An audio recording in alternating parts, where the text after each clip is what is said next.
Hey everyone, this is Scott from the Forgot to Grow podcast. Welcome to our first ReWatching Chilling Adventures of Sabrina video. Today I'm going to be talking about Chapter 1, October Country. So I'm just going to be talking about my general thoughts after having revisited this episode in leading up to the second season coming out in a couple weeks. I decided I'm going to rewatch an episode every day and just make a video about my general thoughts. So yeah, today I'm talking about the first episode, or Chapter 1, October Country as the episode is named, where we see while Greendale readies for a Halloween eclipse, Sabrina faces a critical decision and Harvey makes an unexpected declaration. So yeah, this episode was fun. I really enjoyed the pilot when I first watched it. It got me right into the show. I like the dark aesthetic. I like this different tone or a different take on the Sabrina character. I grew up with the Teenage Witch TV show, so this is definitely a lot different than that. But yeah, revisiting it, it's still a fun episode. This first episode does drag in a couple parts upon rewatching it, but it's still fun because, you know, it just drags because it's a pilot episode. You got to do a lot of introductions, a lot of things got to be introduced, a lot of characters are in this, a lot of plot lines have to be kind of started. But yeah, I did really enjoy this episode. There's a few things that I noticed were slightly different from the comic, which I've just started reading. I'm not done reading the comic that this is based off of yet, but just started reading it. And I noticed there's a few little differences, but things I thought they did smart, particularly with Madam Satan. Her origin in the comic is a little different, how she comes to being a teacher at Baxter High. Is it Baxter High? Wow. Why am I blanking on the name of the high school? I hope that's the name. Let me know in the comments below. I'm sure one of you guys actually remember the name.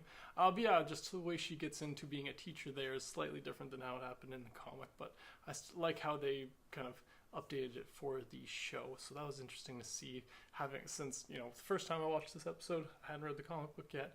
And now I'm making my way through it as I'm watching this first season over again.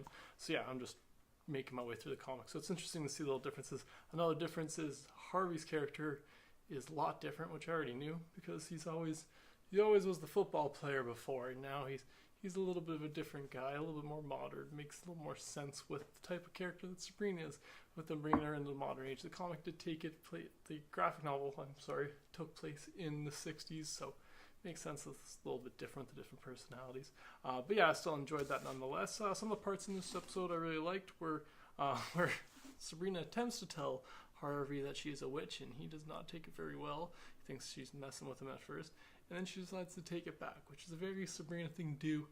And poor Harvey is always getting his mind messed with. He's always getting his memory messed around with, and that never changes. But that was still a fun scene to rewatch.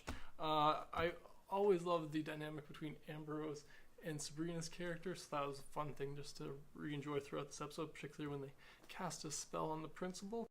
So yeah, I like how she meets Salem in this episode. I like how they updated a little bit from the, original TV show, or the last the Sabrina the Teenage Witch, and from the comic a little bit. In the comic, he actually does talk, so that's a little bit of a different point, that they didn't actually make him talk in this.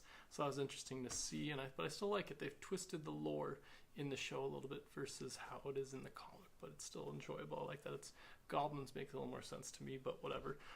Some of the other things I liked when she got attacked in the maze. That was a fun little scene, Madam Satan sending a scarecrow after her, and then Salem saving her butt, which is, I guess, his job, but that was still enjoyable scene to rewatch. And yeah, then we get the apple near the end where she gets a little, I don't know if it's hard to say what that vision was of. I don't want to say it's of the future, but she got some vision of some hell shit going on. And I guess the devil, I'm very unclear as to if that's the devil or not.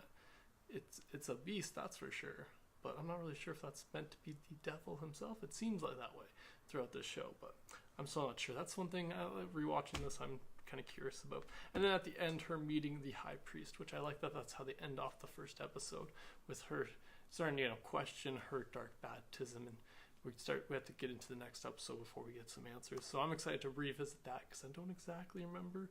I sped through this first season when I watched it, so I'm rewatching it before the second season comes. But yes, that's all my general thoughts about Chapter 1 of Chilling Adventures of Sabrina Part 1. Be sure to let me know in the comments below what you liked about this first episode, or if there's anything in particular you maybe didn't like, or what your favorite parts about it were in general. I'm always curious to hear that stuff. But thanks again for joining me today. Be sure to subscribe to the channel if you haven't already.